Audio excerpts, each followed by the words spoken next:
Okay, now on to the next point, the functional level of Spanish. As I've said previously, that you should already have some sort of like certification or functional level of Spanish, something in writing to say you've done some Spanish courses. I said there was a way around it, so you can do it within the 3 month timeline, and we'll go through it now. So, proof of functional level of Spanish, any of the six following: DELE, Diploma of Spanish as a Foreign Language, level A1 or superior or more. The diplomas in Spanish DELE are official qualifications certifying the degree of competency and Master of Spanish granted by Instituto Cervantes on behalf of the Ministry of Education, Culture, and Sport of Spain. Basically, a whole lot of fluff. It's basically an exam. You go and sit it. The a 1.2 level, I believe, off the top of my head. Um, Obviously, if you contact them, you just ask them, they'll know straight away. The Instituto Cervantes is actually like sponsored by the Spanish government to teach Spanish to other countries. So they have the Instituto Cervantes is not only in Australia, but like a lot of countries around the world. Like I think there's one in like Serbia, Germany, the UK, Greece. Maybe there's one up in the Nordics as well. So it's very popular. I did my course there, and it's a good place to do it. Would recommend. Spanish course level A1. So in the Institutos Cervantes, there's level A 1.1 and level A 1.2. You need level A 1.2 to get the working holiday visa. So this is the critical part on how to get around the 3 months. If you need to get a 1.2 within 3 months, basically, and I don't recommend doing this. You shouldn't do this. In fact, you should learn Spanish. Take a lot more time to learn Spanish, and you'll be better off when you get here. So, the way to do it is you stock up on your Duolingos, your Google Translates, other stuff like that, and then you sit an online test with Instituto Cervantes. Say you are going for level A 1.2, then you sit an exam and you pay for the exam. They say you're allowed to enter the A 1.2 class, and then once they say yes or no, hopefully they say yes, and hopefully you've done enough Duolingo to get in. You yeah, you pay for the A1.2 course with Instituto Cervantes, and then that exam fee that you paid gets taken off, gets refunded once you pay for the A1.2 course. Obviously, don't recommend doing that. I recommend doing A1.1, and then once you finish that, you do A1.2, and it's face to face in Sydney. It's really nice. You learn a lot. You get a lot out of it.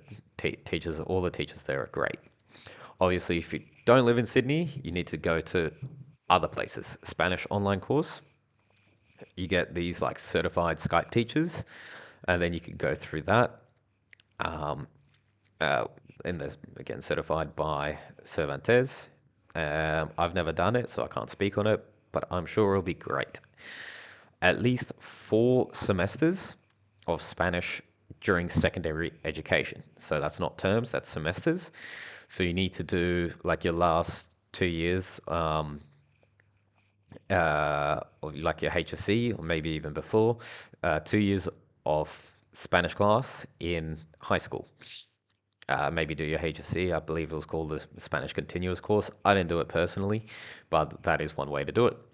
At least 2 semesters of Spanish during higher education. So that is university. And I think this is an option that a lot of people aren't aware of, that it's actually really good and really affordable. So a lot of universities will let you enter with a diploma of languages.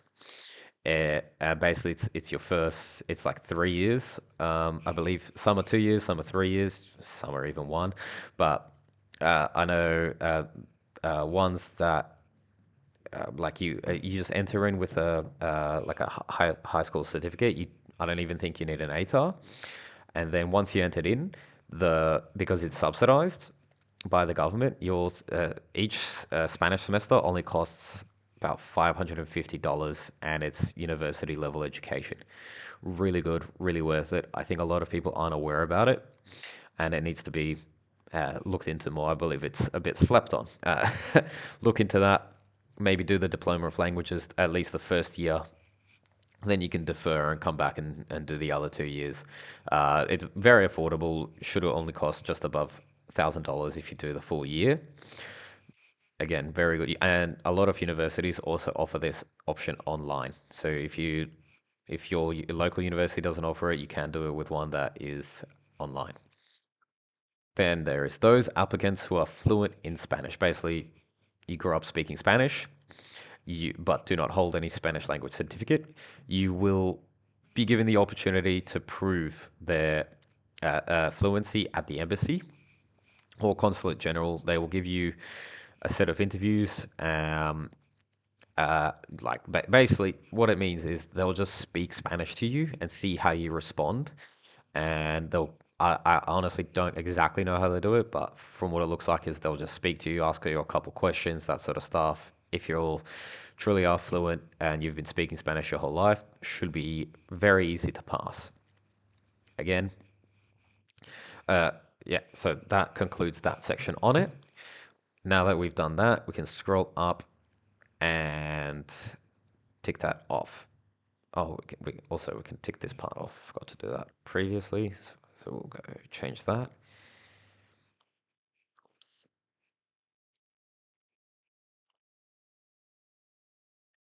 Functional level of Spanish.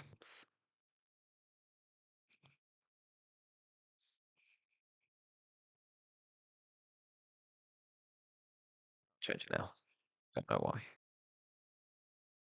Had a bit of trouble sorting that, but I got that sorted. And then this also is done. It's have completed at least 2 years of higher education. So that is anything above high school. Most people have some sort of undergrad degree, that sort of thing. So that has completed everything so far. So we'll go through it now. Obviously, got your passport photocopied, sorted. Your visa application with done with the cash, the $485, cash in hand. Your passport size photo is glued, not stapled, in the top right corner. You got that from the post office. You have an extra 2,000 AED to prove you can purchase a return ticket if you haven't already purchased one. Then we spoke about that section of having enough funds. You can kind of get away and do that with your credit card. And I would not recommend doing that. I would recommend having at least double the minimum amount, depending on your lifestyle. Please have at least 1,830 or whatever we worked that out to be per month to support yourself in Spain so you can really enjoy your working holiday visa program.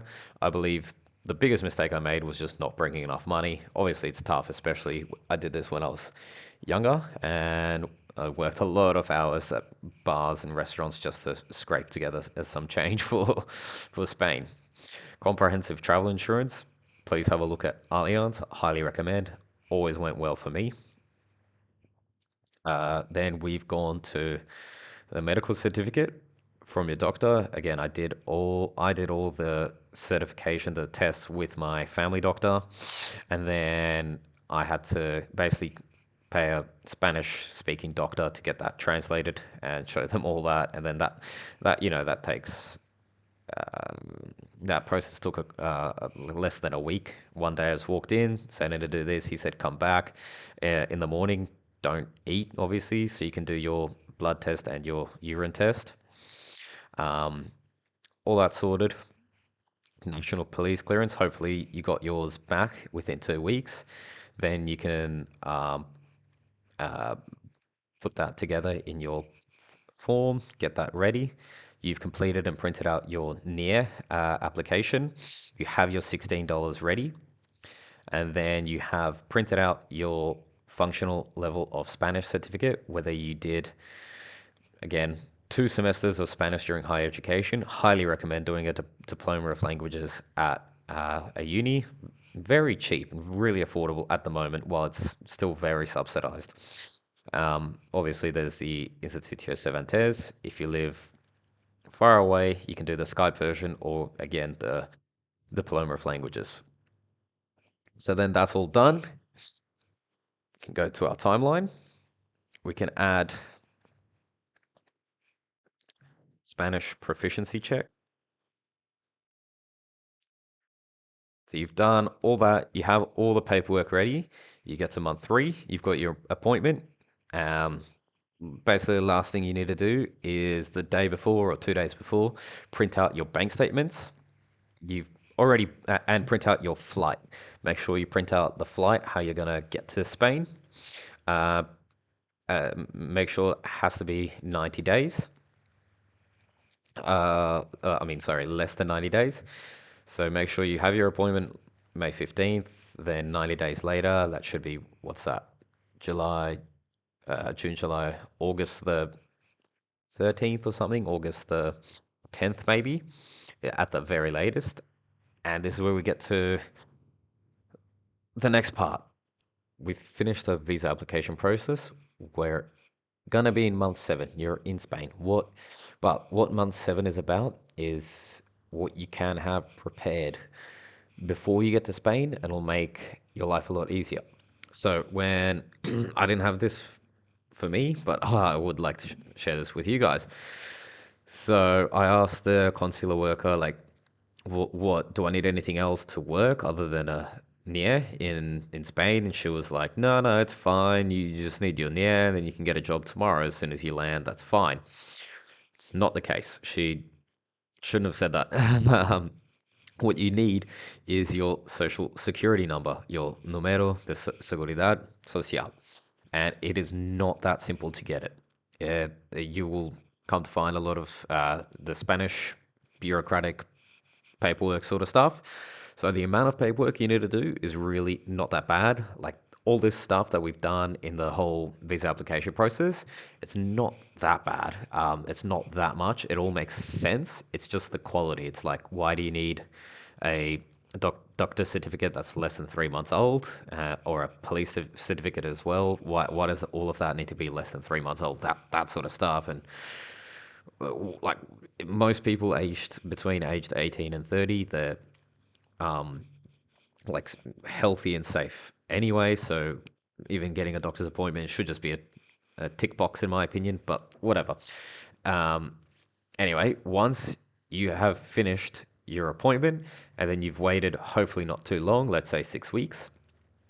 You get your NIE, your visa with your NIE inside of it. It is a very small number inside your like your actual passport with the visa stamped. And then if you look onto it, there's a very small number saying NIE. The consular worker will probably point it out to you or just ask them. Once you have that, you can get your an appointment for the social security number. So, what you need to do is you need to go to the Real Casa de la Moneda, the basically the Spanish treasury website, and then once you have your NIE, you go to Sedes. Let's translate that later to English. And also, this process, I'm just explaining my experience.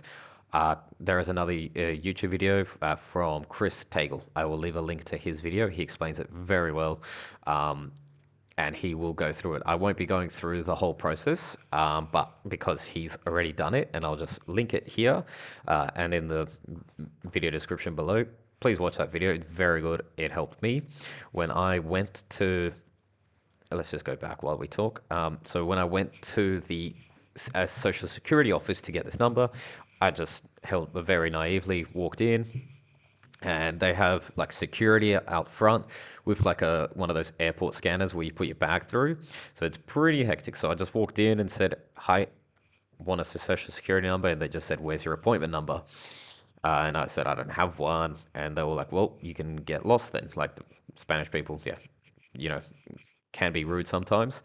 And then I said, well, and if you look, in this office, there was about 6 workers. They were all literally on their phones, just talking, staring at the sky, no one inside there. And these two security guards were just like, no, you can't come in. I was like, look, I can see all of them are sitting there not doing any work.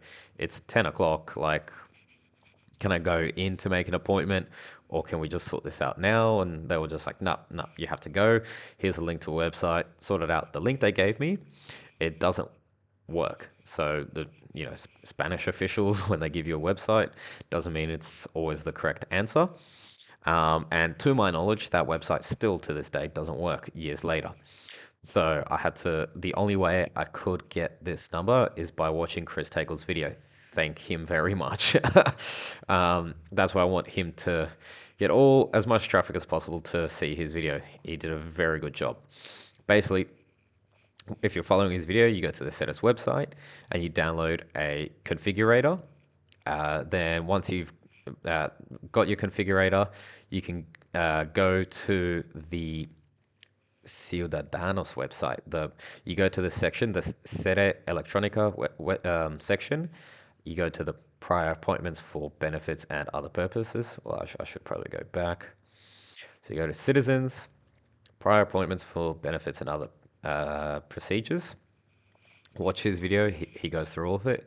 Then you go to make appointment for pensions and other benefits with no certificate. Click consultar. Then you go through the process. You fill out your NIE in this, and then what it does, it gets you to a step where you need to book an appointment to the Social Security office. This is what the security guys were talking to me about. We'll go back here while we chat. This is what they were talking about to me, and this is what they meant. You need this number. Then once and please, like I sat there refreshing for 4 hours to get this appointment. So you just got to go through that, and then it'll let you click a little refresh button, just waiting until you get an appointment. Other stuff like getting a driver's license in Spain, I've heard people, even Spanish citizens, have had to refresh for weeks on time. Just every night they'd sit down and refresh until they get an appointment. It's how it works here. The way to get around doing all that refreshing is you can basically just pay a company and they'll have an appointment ready for you tomorrow. It's how it works here. But I highly recommend once you get your NIE number, you have a few spare hours, just sit there refreshing until you get an appointment in your province. So in Chris Tagle's video, he'll talk about selecting your province, select where you think you're going to be as soon as you get to Spain, whether it's usually Madrid or Barcelona, or if you know you're going to immediately catch a train up to the northern regions like Galicia or Basque Country, then do it up there. Sit there refreshing, then you can get your social security number, or sorry, the appointment for the social security number. Once you have that appointment, after you land in Spain, you go there. All they do is you just walk in, you give the security guards your appointment number. They just look at your passport with your NIE, the email confirmation and stuff like that, and then they give you a electronic certificate. And that certificate can only be opened by the configurator that you downloaded from the Treasury website. Don't lose that certificate. It's an electronic certificate. Keep that, screenshot it, email it to yourself. Then once you've done that, then you can go back to the Social Security website and then you get like a printout PDF with your Social Security number. Again, save that. You need this number to be able to work in Spain. So it's not just your NIE. You need this as well. Employers will ask for it. So yeah, please do that. Saves you a lot of time. I had to wait for a whole month to get my appointment sorted. So I basically wasted a whole month during the summer period without work. Thanks, guys. Okay, guys, so that concludes the 3-part series. Thanks for watching. If you guys need any more helps or would just like to leave a comment below, please do. I can reply to it, and maybe if I get enough suggestions, I'll make an updated video. Thanks, guys.